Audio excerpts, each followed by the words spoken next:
स्वागत है आपका अपने यूट्यूब चैनल पर। आज का हमारा कॉस्ट अकाउंटिंग का जो टॉपिक है वो है what is cost and what are the main type of cost. तो आइए देखते हैं और करते हैं समझने की कोशिश।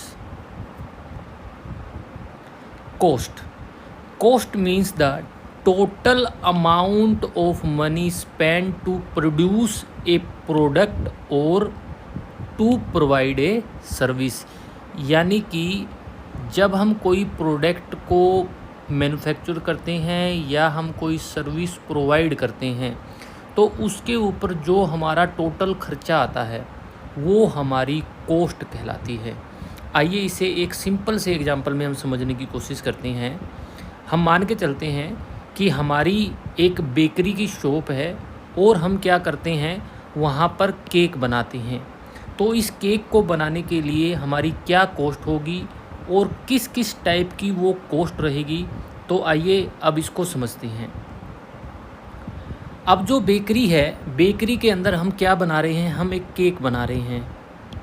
जो हम केक बना रहे हैं तो केक बनाने के लिए जो हमें मटेरियल चाहिए या जो रिसोर्सेज हमें, यूटिलिटीज़ हमें चाहिए, तो उसके बारे में हमने यहाँ लिखा हुआ है कि हमें केक बनाने के लिए क्या चाहिए। हमें आटा चाहिए, हमें शुगर, बटर चाहिए और एक वर्कर चाहिए जिसको हम बेकर्स बोलते हैं, जो हमारा केक बनाता है। और इसके साथ साथ हमें और कई चीज़ों की भी आवश्यकता है, जैसे इलेक्ट्रिसिटी, जैसे तो इन सभी चीज़ों को मिलाकर जो हमारा टोटल खर्चा आता है एक केक को बनाने का, वो हमारा उस केक को बनाने की कॉस्ट है। तो आइए देखते हैं ज़रा। हमारा जो फ्लावर, शुगर और बटर का जो खर्चा है एक केक को बनाने के लिए वो है हमारा 100 रुपये। और जो बेकर्स वेजेस लेता है एक केक बनाने के लिए तो उसको हम जो पे करते हैं वो 50 रुपीज़। और इसके साथ साथ जो हमारा रेंट और इलेक्ट्रिसिटी है उसका हमारा जो टोटल खर्चा आता है वो आता है 30। तो जो हमारा टोटल कॉस्ट आती है वो केक की, वो ओवरऑल मिला के हमारा जो आता है 180 रुपीज़। अब जो हमारी जो कॉस्ट आई है एक केक को बनाने की, इसके अंदर हमारी कई टाइप की कॉस्ट इंक्लूड है। जैसे फिक्स कॉस्ट भी है, हमारी वेरिएबल कॉस्ट भी है, हमारी सेमी वेरिएबल कॉस्ट भी है। तो जो ये कॉस्ट है, अब हम इनको आइडेंटिफाई करेंगे कि जो हमने अब केक बनाया उसके अंदर जो हमारा रॉ मटेरियल लगा, जो वेजेस लगी, जो हमारे अदर खर्चे लगे, उनके अंदर हमारी कौन सी टाइप की ये कॉस्ट है। अब हम उस कॉस्ट को समझने की कोशिश करते हैं। तो सबसे पहले जो हमें दिया हुआ है वो है हमारी फिक्स्ड कॉस्ट। फिक्स्ड कॉस्ट का मतलब क्या है, ऐसी कॉस्ट जो डजंट चेंज विद प्रोडक्शन। यानी कि चाहे हम प्रोडक्शन बढ़े, चाहे हमारा प्रोडक्शन कम हो जाए, या फिर हम प्रोडक्शन बिल्कुल भी ना करें, तो भी हमारी जो फिक्स्ड कॉस्ट है वो हमारी फिक्स्ड ही रहेगी। इस बेकरी के क्वेश्चन में हम समझने की कोशिश करते हैं कि जो हम केक बना रहे हैं तो केक को बनाने के लिए अगर हमने कोई शॉप रेंट पे ली हुई है तो हम उस शॉप का 20,000 पर मंथ क्या कर रहे हैं, रेंट पे कर रहे हैं। अगर हम रेंट पे कर रहे हैं, चाहे आप एक केक बनाएं, चाहे आप 2 केक बनाएं, चाहे आप मंथ के अंदर 100 केक बनाएं, तो आप चाहे 1 से लेकर 100, 2000, 3000, जितनी भी आपकी मर्जी है, आप चाहे कितने ही केक बनाएं, चाहे आप बिल्कुल भी ना बनाएं, तो जो आपकी फिक्स्ड कॉस्ट है 20,000 तो वो आपको पे करना ही पड़ेगा। जो हमारे प्रोडक्शंस यानी हमारे केक की क्वांटिटी बढ़ने से या घटने से हमारी कॉस्ट पर कोई भी इफ़ेक्ट नहीं पड़ता, तो ऐसी कॉस्ट हमारी फिक्स्ड कॉस्ट कहलाएगी। इसी क्वेश्चन के अंदर अगर मान लो हमारी बेकरी के अंदर हमने कोई मैनेजर्स भी अपॉइंट किया हुआ है, तो चाहे हम केक बनाएं या ना बनाएं, तो लेकिन उस मैनेजर्स की जो मंथली सैलरी हम डिसबर्स कर रहे हैं, उसको जो पे कर रहे हैं, वो भी हमारी फिक्स्ड कॉस्ट का ही हिस्सा रहेगा। इसी प्रकार इंश्योरेंस का प्रीमियम जो एनुअली पे करते हैं, उसका भी हमें, चाहे आप प्रोडक्शन करें या ना करें, वो भी हमें पे करना होगा। तो फिक्स्ड कॉस्ट हमारी यहाँ क्या हो गई, ऐसी कॉस्ट जो हमारे प्रोडक्शंस में किसी भी प्रकार का चेंज होने से इसमें कोई भी चेंज नहीं होता, ऐसी कॉस्ट हमारी फिक्स्ड कॉस्ट कहलाती है। आइए अब देखते हैं नेक्स्ट टाइप की जो कॉस्ट है वो है हमारी वेरिएबल कॉस्ट। वेरिएबल कॉस्ट क्या कॉस्ट होती है? जो हमारी चेंज होती है किसके अनुसार? प्रोडक्शंस के अनुसार। जैसे जैसे हम प्रोडक्शन बढ़ाएंगे तो हमारी कॉस्ट भी बढ़ती जाएगी, अगर हम प्रोडक्शन कम करेंगे तो हमारी जो है कॉस्ट भी कम हो जाएगी। जैसे इस केक के अंदर हम क्या कर रहे हैं, अगर हम सपोज कर रहे हैं एक केक बना रहे हैं, जब हम एक केक बना रहे हैं तो उसकी जो हमारी कॉस्ट है 120 आ रही है। अगर हम 100 केक बना रहे हैं तो हमारी कॉस्ट कितनी आ रही है? 12,000 आ रही है। तो जैसे जैसे हम केक को हम ज़्यादा से ज़्यादा बनाने की कोशिश कर रहे हैं तो जो हमारी कॉस्ट है वो उसी के अनुसार बढ़ रही है। अगर हम कम बना रहे हैं तो हमारी कॉस्ट उसी के अनुसार कम हो रही है। यानी कि जब हमारी कॉस्ट हमारे प्रोडक्शन के अनुसार वेरी करती है तो ऐसी जो कॉस्ट होती है वो हमारी वेरिएबल कॉस्ट होती है। अब सपोज कीजिए आप मान लो किसी मंथ कुछ प्रोडक्शन ही नहीं करना चाहते, तो आपको ज़रूरी नहीं है कि आपने जो ये रॉ मटेरियल यहाँ जो हम परचेज़ करके लेके आएँ उसको यूज़ करें। तो अगर आप प्रोडक्शन नहीं भी करना चाहते तो भी आप इस कॉस्ट को सेव कर सकते हैं। लेकिन जो हमने पहले फिक्स्ड कॉस्ट पड़ी थी वो हमारी एज इट इज़ रहेगी। It doesn't matter whether you are manufacturing और not, it means you will have to pay the same cost, चाहे आप प्रोडक्शन करें या ना करें। तो वो हमारी फिक्स कॉस्ट है। जो वेरिएबल कॉस्ट कौन सी होगी? जो भी हमने जिक्र किया कि जो हमारे प्रोडक्शंस के अनुसार जो यानी कि चेंज होती रहती है। तो आइए अब हम नेक्स्ट बढ़ते हैं, देखते हैं नेक्स्ट कॉस्ट के बारे में। जो हमारी नेक्स्ट कॉस्ट है वो है हमारी semi variable cost. Semi variable cost कौन सी होगी? जो पार्टली फिक्स है और पार्टली वेरिएबल्स है।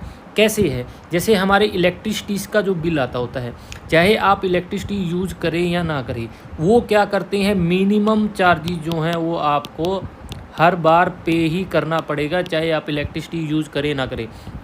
और जब आप क्या करते हैं कि जब आप इलेक्ट्रिसिटी यूज़ करते हैं तो वो पर यूनिट के हिसाब से हम क्या करते हैं, उसको पे करते हैं। इसका मतलब क्या हुआ कि जैसे हम पहले टेलीफोन्स होते थे लैंडलाइन के, उसमें क्या होता था कि आपका मंथली रेंट तो आएगा ही आएगा, लेकिन जैसे ही आप मंथली रेंट के अलावा अगर आप जो कॉल्स करते हैं तो आप उस लिमिट से जितनी ज़्यादा कॉल करते थे एक्स्ट्रा, तो वो हमारी सेमी वेरिएबल कॉस्ट का पार्ट बन जाएगा। यानी कि फिक्स तो आएगी, आप फ़ोन यूज़ करें या ना करें, अगर एक पर्टिकुलर लिमिट से ज़्यादा यूज़ करते हैं तो हमारी कॉस्ट बढ़ जाएगी। तो इसमें दो पोर्शन होते हैं, एक हमारा फिक्स्ड होता है और दूसरा हमारा, एक फिक्स्ड होगा और दूसरा हमारा वेरिएबल होगा। जो वेरिएबल होगा और साथ में इसके फिक्स्ड होगा तो इसको हम बोलते हैं सेमी वेरिएबल कॉस्ट। नेक्स्ट हमारा आता है जो इम्पोर्टेंट भी है, डायरेक्ट कॉस्ट। डायरेक्ट कॉस्ट का मतलब यहाँ क्या है, ऐसी कॉस्ट जो प्रोडक्ट हम बना रहे हैं उसमें हम डायरेक्ट आइडेंटिफाई कर सकते हैं, उसको डायरेक्टली ट्रेस कर सकते हैं उस चीज़ को। तो ऐसी जो कॉस्ट है वो हमारी क्या कहलाएगी, डायरेक्ट कॉस्ट। अब जब भी हम केक का भी जब एग्जांपल लिया हुआ है तो केक के अंदर ये हम देखते हैं कि हमारी कौन कौन सी कॉस्ट जो डायरेक्ट होगी। अब इसमें क्या है, केक के अंदर हम क्या यूज़ कर रहे हैं, फ्लोर यूज़ कर रहे हैं, है ना। तो उसके साथ हम क्या यूज़ कर रहे हैं, शुगर यूज़ कर रहे हैं, मान लो एग भी यूज़ कर रहे हैं, साल्ट यूज़ कर रहे हैं, बटर यूज़ कर रहे हैं। यानी कि एक केक के साथ इसको हम इजीली आइडेंटिफाई कर सकते हैं क्योंकि हम एक केक के अंदर कितनी मात्रा, कितनी क्वांटिटी इसकी यूज़ कर रही हैं। तो cost that you can directly trace to one particular product, वो हमारी क्या कहलाएगी, डायरेक्ट कॉस्ट। तो यहाँ इस डायरेक्ट कॉस्ट का मतलब है जो एक पर्टिकुलर प्रोडक्ट पर जब हम आसानी से आइडेंटिफाई कर लेते हैं तो ऐसी कॉस्ट जो होगी वो हमारी डायरेक्ट कॉस्ट कहलाएगी। नेक्स्ट जो हमारा है इनडायरेक्ट कॉस्ट। इनडायरेक्ट कॉस्ट क्या होगी, वो डायरेक्ट कॉस्ट का अपोजिट होगी। Indirect cost are those expenses that can not be directly trace to one product. यानी जो हम एक केक जो बना रहे हैं हम उसके ऊपर उस कॉस्ट को डायरेक्ट आइडेंटिफाई नहीं कर सकते कि एक्चुअल में उसका के अंदर कितनी कॉस्ट है, इस टाइप की कॉस्ट इन्वॉल्व है। जैसे अभी हम एग्जांपल लेते हैं इलेक्ट्रिसिटी का। जो इलेक्ट्रिसिटी है वो फैक्ट्री के अंदर वो ऐसा नहीं है कि वो सिर्फ केक के लिए यूज़ हो रही है, लाइटिंग का भी है, ओवन चला रहे हैं तो वो उसके लिए खर्चा है। तो वो जो ऐसे expensive note just for one cake, वो एक केक के लिए नहीं है, वो किसके लिए, बेनिफिट सभी के लिए। अब जो सैलरी पे करते हैं क्लीनर की, जो हमारा बेकरी का जो हाउस है उसको साफ़ करता है, या जो वॉचमैन है, वो ऐसा नहीं है किसी एक स्पेसिफिक केक के लिए, वो ओवरऑल के लिए। यानी कि ऐसी कॉस्ट जिसको हम डायरेक्ट जो हमारा प्रोडक्ट है उस पे हम डायरेक्टली ट्रेस नहीं कर सकते, ऐसी कॉस्ट कौन सी होगी, हमारी इनडायरेक्ट कॉस्ट। ट्रेस कर सकते हैं, आइडेंटिफाई कर सकते हैं, तो वो डायरेक्ट नहीं कर सकते, तो वो हमारी इनडायरेक्ट होगी। नेक्स्ट हमारी जो कॉस्ट आती है वो आती है अपॉर्चुनिटी कॉस्ट। ये पेपर में बहुत बार आती है। तो अपॉर्चुनिटी कॉस्ट क्या होती है? अपॉर्चुनिटी का मतलब यह है कि आपके पास अल्टरनेट है, जैसे आप ऑप्शंस ए की तरफ जाएं या ऑप्शंस बी की तरफ जाएं। तो जब आप एक ऑप्शंस को सेलेक्ट कर लेते हो तो दूसरे ऑप्शन को आपको फोरगो करना होता है। तो इस केस के अंदर जो चीज़ आपने फोरगोन की है वो हमारी अपॉर्चुनिटी कॉस्ट कहलाएगी। अब इस बेकरी के केस में अगर हम मान के चल रहे हैं कि जो बेकरी है वो हमारी खुद की, हमने रेंट पे नहीं ली हुई, तो यानी कि वो हमारी खुद की, हमारी रेंट पे नहीं है। तो इस केस में क्या होगा, अगर आप उस बेकरी के अंदर खुद ही उस बेकरी को यूज़ कर रहे हो, क्या मतलब हुआ उसका कि वहाँ उस जो स्पेस है हम खुद ही यूज़ कर रहे हैं और हमारी बेकरी की शॉप वहाँ हम चला रहे हैं। तो इस केस में क्या होगा, जो रेंट होगा वो आपको सेक्रीफाई करना पड़ेगा, रेंट जो है वो आपको नहीं मिलेगा। हाँ, अगर आप वो बिजनेस नहीं रन करते तो आप उस बेकरी को, उस प्लेस को आप किसी दूसरे व्यक्ति को रेंट पे दे सकते थे, तो वहाँ से रेंट आप अर्न कर सकते थे। तो अपॉर्चुनिटी कॉस्ट क्या हुई, व्हाट यू लूज, यानी कि आप क्या लूज़ करते हो when you pick one option और अनदर। जब आपके पास दो ऑप्शन है, ऑप्शन ए और ऑप्शन बी, जब हम एक को सेलेक्ट करते हैं तो हमें बी को छोड़ना पड़ेगा, अगर हम बी को सेलेक्ट करते हैं तो हमें ए को छोड़ना होगा। तो इस बेकरी के केस में अगर हम अपनी बेकरी को, अपने स्पेस को रेंट पे देते हैं तो हम वहाँ पर अपना बिजनेस नहीं कर सकते। अगर हम उसको खुद अपना बिजनेस रन कर रहे हैं तो उसको रेंट पे नहीं दे सकते, अगर रेंट पे दे रहे हैं तो हम अपना बिजनेस वहाँ रन नहीं कर सकते। तो ऐसी कॉस्ट कौन सी कहलाएगी, हमारी अपॉर्चुनिटी कॉस्ट। नेक्स्ट कॉस्ट जो है संक कॉस्ट। संक कॉस्ट ऐसी पास्ट कॉस्ट होती है जो हमारे डिसीजन के लिए इरेलीवेंट होती है।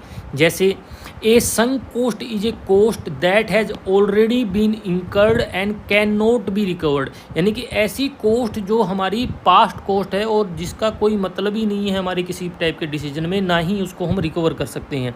मान लो बेकरी के केस में आपने कोई ओवन लिया था, ठीक है ना, तो जो ओवन लिया था उस ओवन के केस में क्या हुआ, आपने उस ओवन को रिपेयर कराने के लिए मान लो 50,000 रुपीज़ आपने पे कर दिए या आपने स्पेंड कर दिए। अब चाहे वो ओवन आपका रिपेयर होने के बाद कुछ दिन चले या ना चले, आपने या लेंगे या नहीं लेंगे, तो जो आपकी 50,000 की जो पास्ट कॉस्ट है वो आपके आगे आने वाले डिसीजन के लिए इरेलीवेंट है। तो ऐसी कॉस्ट जो हमारी इंकर्ड हो चुकी है, जिसको हम रिकवर नहीं कर सकते, ऐसी कॉस्ट हमारी कहलाती है संक कॉस्ट। और हमारी जो नेक्स्ट कॉस्ट आती है मार्जिनल कॉस्ट। मार्जिनल कॉस्ट हमारी क्या कॉस्ट कहलाती है कि the extra cost to produce one more unit of a product. जब हम एक केक को बना रहे हैं तो हमारी कॉस्ट आ रही है 120, जब हम दो केक को बना रहे हैं तो हमारी कॉस्ट आ रही है 240, यानी कि सेकंड केक को बनाने के लिए हमारी एक्स्ट्रा कॉस्ट कितनी पड़ी, 120। तो जो 120 होगी ये हमारी मार्जिनल कॉस्ट होगी, यानी कि एक एक्स्ट्रा यूनिट मैन्युफैक्चर करने पर, प्रोड्यूस करने पर हमारी टोटल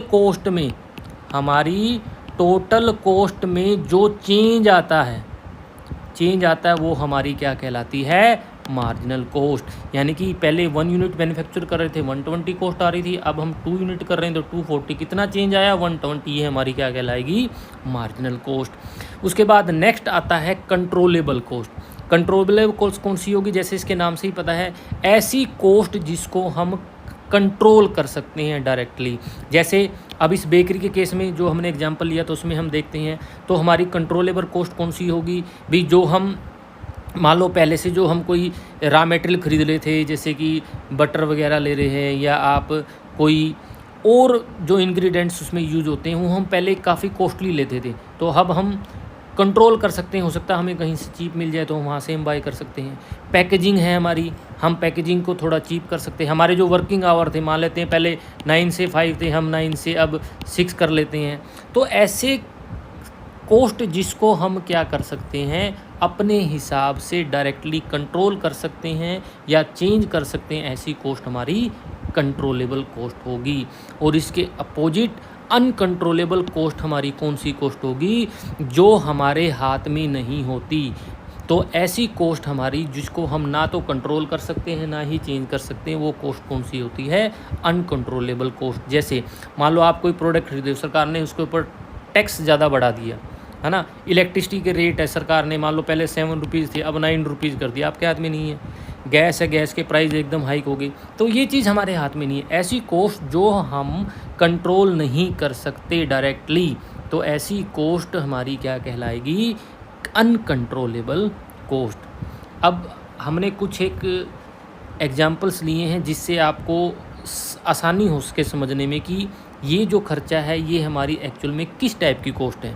जैसे शॉप का रेंट है, शॉप का रेंट जब हम देंगे तो वो हमारी कौन सी कॉस्ट होगी, फिक्स्ड कॉस्ट। क्यों? क्योंकि प्रोडक्शन के चेंज होने से इसमें किसी भी प्रकार का चेंज नहीं होता है।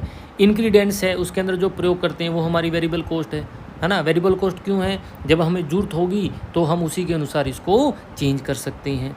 इलेक्ट्रिसिटी जो है हमारी सेमी वेरिएबल कॉस्ट है। ऐसी direct cost, indirect cost, opportunity cost, ये कुछ एग्जांपल्स दिए हुए हैं। आप इसको आसानी से देखकर समझ भी सकते हैं और आप ये भी अंदाज़ा लगा सकते हैं कि आपने अभी तक जो पीछे पढ़ा वो कितना आपको समझ आया। तो आशा है आपको आज का जो टॉपिक है वो अच्छा लगा होगा। तो मिलते हैं नेक्स्ट टॉपिक पे, तब तक के लिए धन्यवाद।